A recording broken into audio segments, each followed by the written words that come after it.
할렐루야, 은혜성산교회 김한기 목사입니다. 오늘 본문 마태복음 18장 18절을 보면은 진실로 너희에게 이르노니 무엇이든지 너희가 땅에서 매면 하늘에서도 매일 것이요 무엇이든지 땅에서 풀면 하늘에서도 풀리리라고 했습니다.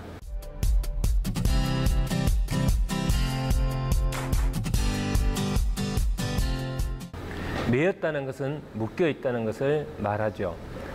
우리의 의지가 묶여 있으면 자신의 마음을 제대로 표현하지 못하여 결국 내적인 시달림으로 속사람이 병들고 맙니다. 악한 영들은 우리의 의지를 억압할 때가 많습니다. 그들은 우리가 하고 싶지 않은 일을 억지로 하게 할 때가 있습니다.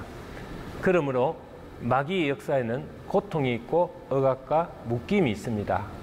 이것은 애굽에서 노예 생활을 하던 이스라엘 백성의 상태를 보면 쉽게 이해가 갈 것입니다.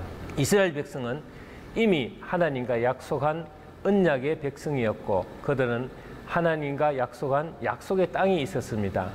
그럼에도 불구하고 그들은 애굽의 노예로 있으면서 바로의 잔악한 통치 아래서 벗어나지 못하고 있었습니다. 그들에게는 자유가 없습니다.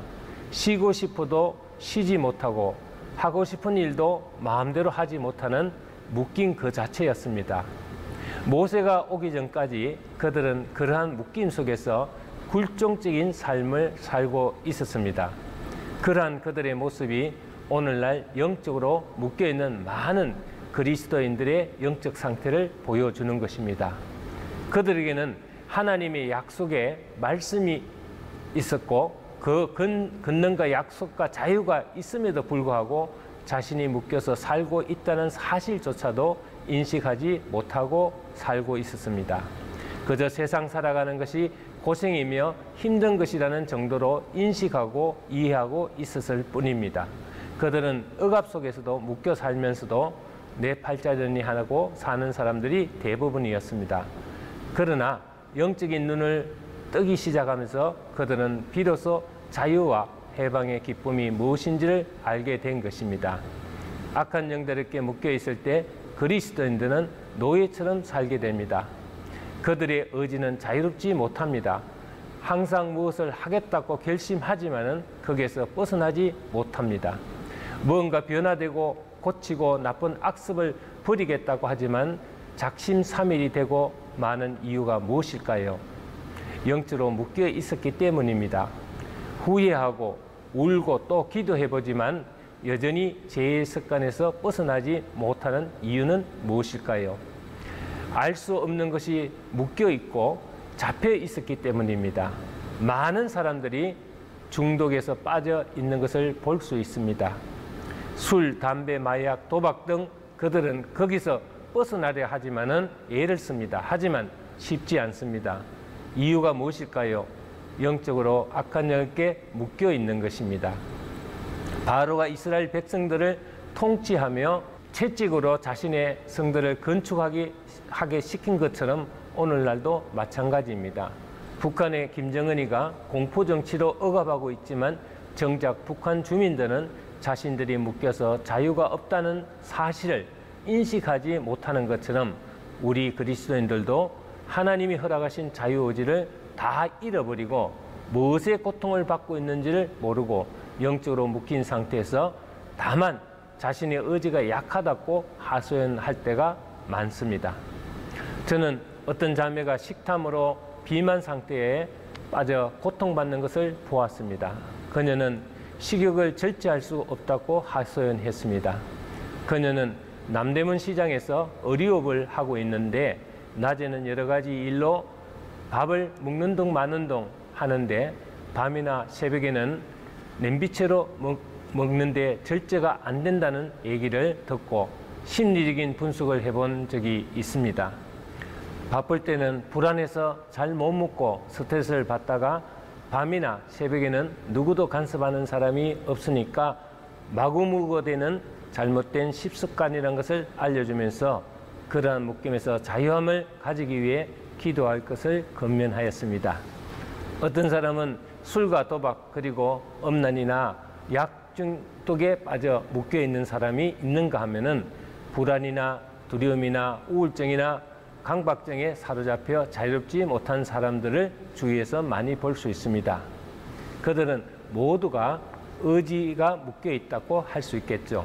과연 그 배후에 누가 있을까요? 바로 악한 마귀들입니다. 우리가 이것을 제대로 알고 기도할 때 자유함을 얻을 수가 있습니다. 의지의 억압에 대해 한번 생각해 보기로 하겠습니다. 의지가 원래 태어날 때부터 약한 사람이 있는 것일까요? 아니면 의지는 정상인데 누군가가 방해를 하는 존재가 있는 것일까요? 올바른 답은 바로 후자라고 할 수 있습니다. 우리들의 의지는 방해자가 없다면 아주 자유로운 것입니다. 만약 자유롭지 않다면 그것은 누군가가 우리의 의지를 억압하고 있는 것입니다. 저는 이 사실을 목회 초기 때 어떤 사건으로 말미암아 깨달음을 가진 적이 있었습니다. 어느 날 어느 목사님들도 마찬가지이겠지만은 목사님이 설교 메시지를 전할 때 대부분 성도들이 은혜 받고 좋았습니다 하는 반응을 보일 때 제일 기쁘고 하나님 메시지를 전하는 보람을 느낍니다.